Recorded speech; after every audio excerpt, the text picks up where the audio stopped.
The SUAS aircraft is capable of achieving and completing waypoints within a 25 feet aero range, as we have tested our UAS by making it fly through waypoints and measuring the aero range. We have also tested our UAS and it was capable of flying for 20 minutes, with only a 20% decrease in total battery voltage, being able to complete the mission proposed in a time range of approximately 20 minutes, while maintaining a speed of 50 miles per hour. We also tested the 20 degrees angle of climb and descent, as well as being able to maintain 75 feet AGL. We can confidently say that our UAS was capable of meeting the acceptance criteria with ease. AirCRAFT Lab SUAS is composed of 3 teams: Navigation and Controls, Performance and Structures, and ODLC. The aerial system is a fixed-wing UAS which is made out of composite materials. We count on a Pixhawk autopilot and a Jetson Nano on board. The airplane is operated by a certified RC pilot and a ground station operator to send mission profiles through telemetry. For our ODLC system, we generated images using Python's PIL library, specifying a list of possible colors, shapes, and alphanumeric characters. We created a script that would calculate the coordinates for shaped vertices and then based off of these vertices calculate coordinates for the alphanumeric character so it could be plotted in the middle of the shape. Colors for both were assigned at random, while verification check ensured that the same color wasn't used excessively. Once these images were generated, we used RoboFlow to start annotating them. We started off with a small dataset of 1,000. This dataset was broken up into a train, validate, and test package. Once we created the dataset with annotations, we used YOLO V8 to train our model. To test the accuracy of that model, we used images from our test dataset and considered graphs to determine its accuracy. Images are condensed down to a resolution of 640 by 640. For the airdrop section, we have designed and tested a glider that is intended to encapsulate a payload within a structure. We have developed and tested a prototype and will build 5 identical to it. The mechanism we are using to drop the glider from the main UAS is a drop-based system that uses a servo linkage to attach the main UAS. The optimal drop time is calculated by our computer vision software, which is able to recognize on-ground images and send corresponding GPS locations from our onboard Jetson Nano computer to the Holybro H7 Mini running ArduPilot within the glider, which will then fly the glider to the desired location and circle around it until reaching the ground. The payload used during testing was an 8-ounce water bottle. The water bottle is loaded to a cylindrical capsule on the bottom side of the glider. Due to the lightweight and minimalistic design of the glider's structure, a fully loaded glider was only found to weigh 1.25 pounds. Simple check tests were performed on the glider to determine their airworthiness before dropping it from the main UAS. For telemetry connection between the ground station to our UAS and drop vehicles, RFD 900X radios will be used, running on a frequency of 915 MHz. For manual flight, we use a Futaba T10J transmitter and a Futaba RS3008SB receiver, which runs on a frequency of 2.4 GHz. The telemetry radio and the control link have both been tested to 3,000 feet. In case of loss of connections, either telemetry or control link, we have fail-safes in place for dealing with it. If we lose telemetry and/or motor power, our pilot takes manual control of the aircraft and will land it safely. If the control link is lost, the aircraft is programmed to return home and loiter. If both control and telemetry are lost, the plane will loiter for 15 seconds, and if the connection is not regained, the plane will conduct a flight termination or controlled crash. Our team chose to pursue a fixed-wing design for our aircraft. The fuselage is constructed from laser-cut and composite materials. The internal supports are made from plywood and carbon fiber, while the outer shell of the fuselage is constructed from fiberglass. A carbon fiber landing gear connects to an internal plywood and carbon support structure. The wings were cut from insulation foam and wrapped in fiberglass. The wing spars were made from carbon fiber rods. Flaps were not used because they were deemed to be unnecessary, and including them would increase the complexity of the system. High-tech HS-125MG 24-gram servos are used to actuate the ailerons and all other control surfaces, as well as the nose gear for taxi. The aircraft sports a T-tail configuration. Propeller propulsion is provided by a brushless 420 kilovolt motor running on a 6-cell LiPo battery with an APC 18x18 propeller. The landing gear is supported by 2 carbon fiber plates, which are securely bolted to internal bulkheads within our UAS.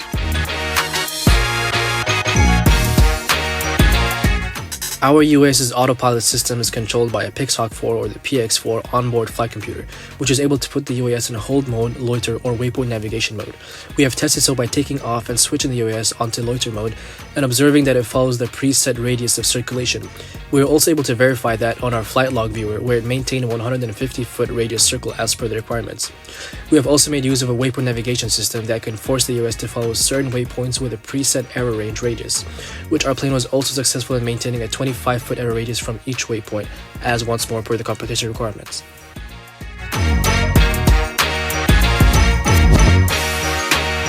In the competition, multiple UASs are flying at the same time, hence potential collisions might occur between our UAS and others. Since we're using a fixed-wing UAS, developing an obstacle avoidance algorithm is challenging because the UAS's speed cannot be reduced below stall speed in flight. Because of that, we developed an obstacle avoidance algorithm that will avoid other UAS by circling them. This algorithm is done in real time. This is done by first generating a circular boundary when another UAS is detected, and then generating additional waypoints surrounding the circular boundary. To detect if another UAS is nearby, our UAS will use a radar to detect potential colliding UASs and estimate its GPS coordinate.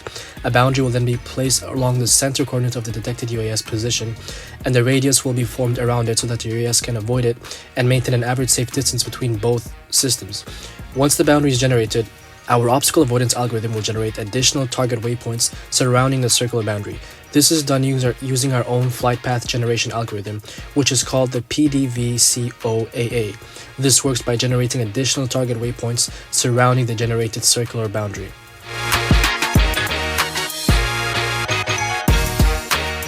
Camera. We chose an action camera. An alternative we considered was Raspberry Pi camera and a GoPro, but ultimately decided to use a generic action camera because it's more affordable. Airplane. We chose to go with a fixed-wing airplane design but considered a VTOL. However, the amount of energy required to move the extra weight of the VTOL system would be too much. It would require 4 times the amount of batteries we're using for our fixed-wing plane. Additionally, the weight of the plane would increase by 10 pounds. This means that we would need a bigger wingspan, bigger payload bay to hold the batteries, and more reinforcement on the landing gear. Airdrop mechanism. We considered dropping the payload using a parachute, but we decided that it would be too inaccurate. Opting for a glider mechanism provides us with the greater control and accuracy we need, aligning more closely with our project's objectives and requirements. Single board computer. We considered the Raspberry Pi instead of Jetson Nano. However, we found that the Jetson Nano has higher performance for AI applications. Its GPU enables efficient retraining of CNN-based models, essential for our AI tasks. Programming language. We considered using C++ because of its faster execution time, but because Python has a lot of libraries, it is the perfect glue to connect the packages like YOLO and OpenCV. Ensuring the safety of small unmanned aircraft systems (SUAS) is paramount to the operation. Our safety measures encompass comprehensive checklists, addressing chemical hazards, adherence to manufacturing standards, and prioritizing lithium polymer safety. The comprehensive checklist is the foundation of our safety protocol, covering every aspect of the aircraft's condition and readiness before flight. This ensures the aircraft is prepared for flight operation. Chemical hazards, including the composite materials of LiPo batteries, and mitigated through multiple safety measures spanning construction to landing. Our team is trained to handle emergencies effectively, reducing risk to personnel and their environment.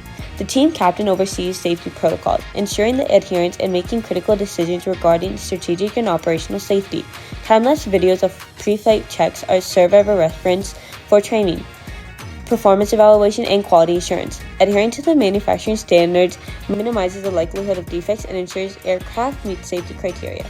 LiPo battery safety protocols include proper storage, charging, and handling to prevent thermal runaway and other issues. In conclusion, our safety measures include checklists, manufacturing standard adherence, and LiPo battery safety, chemical hazard mitigation. We have conducted the full mission testing process in which our UAS was able to take off and land on the pre-described runway. It was also able to maintain the 75-foot AJL altitude. Our UAS was also able to loiter in hold mode during a 150-foot radius circle.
In conclusion, our aerial system is prepared to compete in the SUAS 2024 competition. We will perform autonomous waypoint navigation, ODLC, and airdrop. We'll see you guys out there.